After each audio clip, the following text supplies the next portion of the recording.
We are pleased to welcome for the first time in over 20 years a new head coach to the Fife Flyers, Tom Coolen.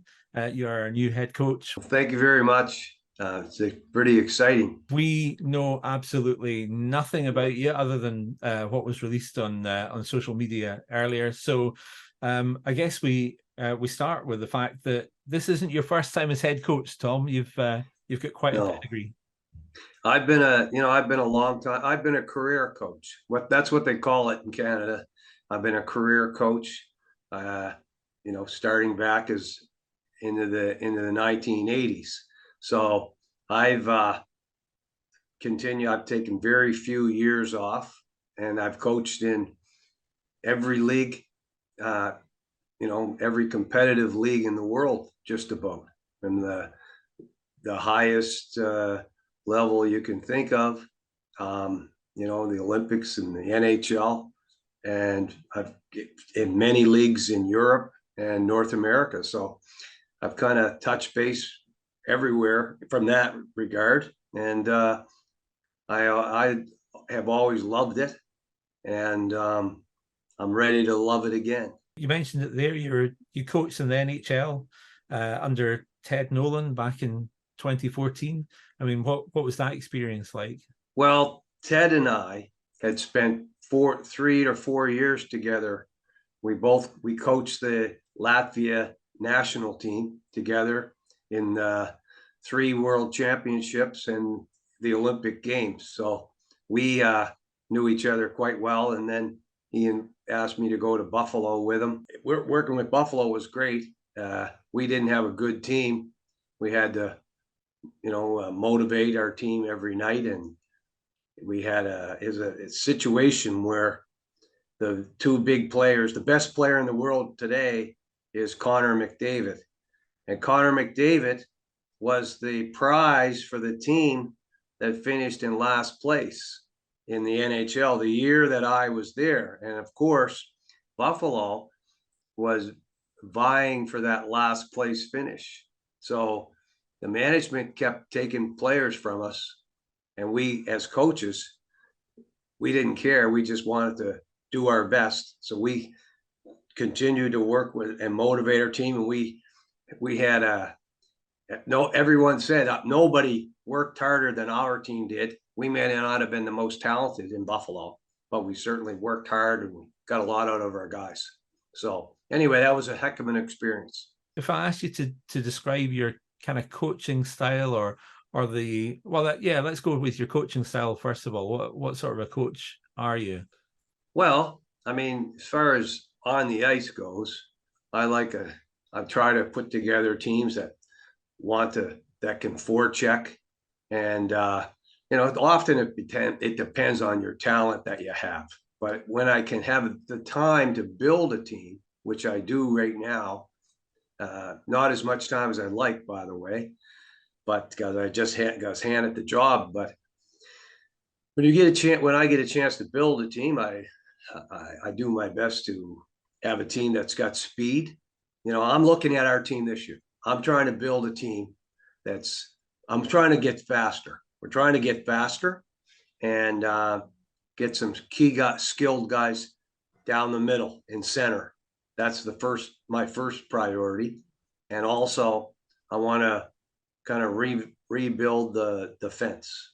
I want to bring back a couple guys from that defense core, but to add at least 3 to 4 new guys back there too. So with Shane Owens back in the net, I coached Shane Owen in Poland, in Katowice. We had a real good team. And so it wasn't that team, but it was the following year where we played against Belfast in the Continental Cup. So I know the league somewhat. I knew the level of play, and I know a lot of guys that play here in Britain. So having coached Shane in the past, I mean, that must help because you've got a solid netminder back there.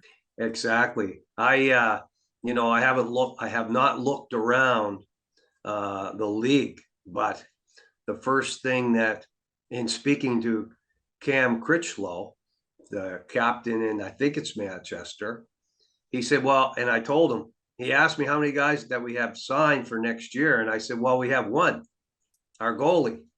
And he said, well, that's a good place to start because you got the best goaltender in the league. Yeah. So I had to agree with him. I said, well, that is a good way to start. Let's have a, and I know Shane, and when he's on and playing his game, which is, he's consistent, but he's also very good. So that's a great place for us to start. I guess this is the point where we're hoping that with all your years of being a head coach, that you've got a contacts book that is pretty large. Oh, absolutely.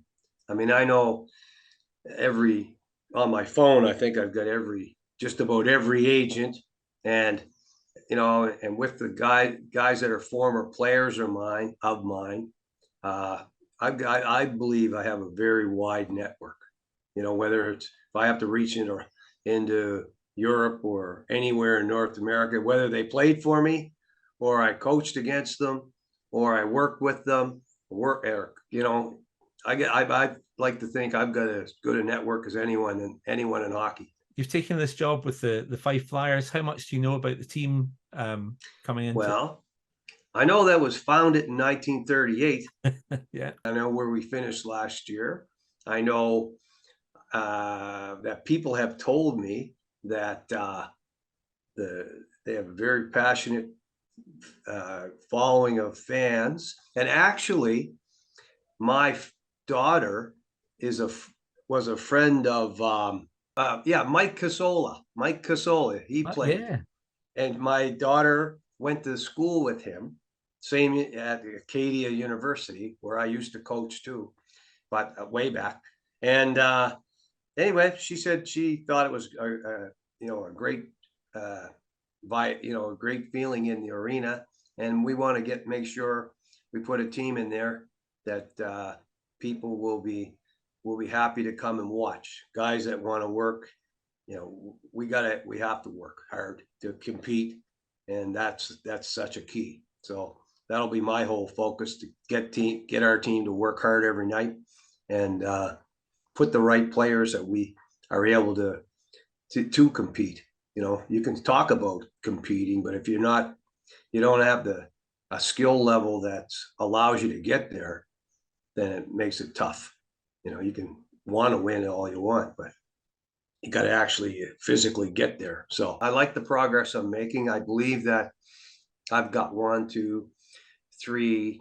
I think I've got about 5 commitments that I would say they just need to sign on the dotted line, and they're all good players. Yeah. I believe they'll all fit in well in the league, and they all can skate, which is a really good place to start.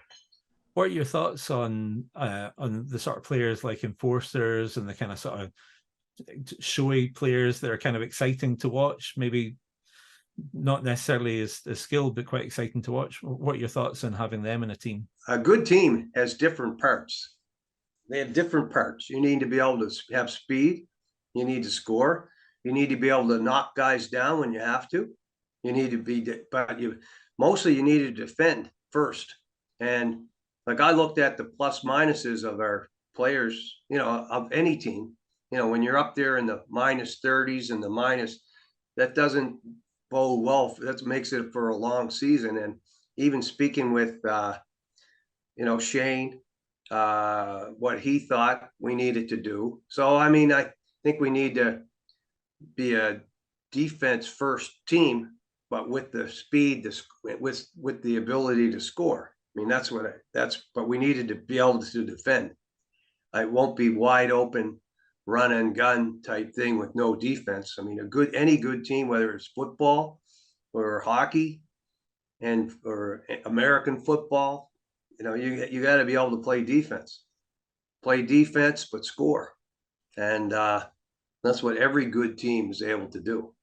So we want to make sure I think, play better defense, get our goals against down from last year, and have that type of team that can do everything. And and I know we need some physicality there, but we need guys that that want to get there and compete hard. You compete hard. That's the key. It's like when I talked to Critchlow this morning, he said, basically, it's not like guys that sit on the end of the bench and goes out there and just swing and takes a few punches at guys, you know, from that side of the game.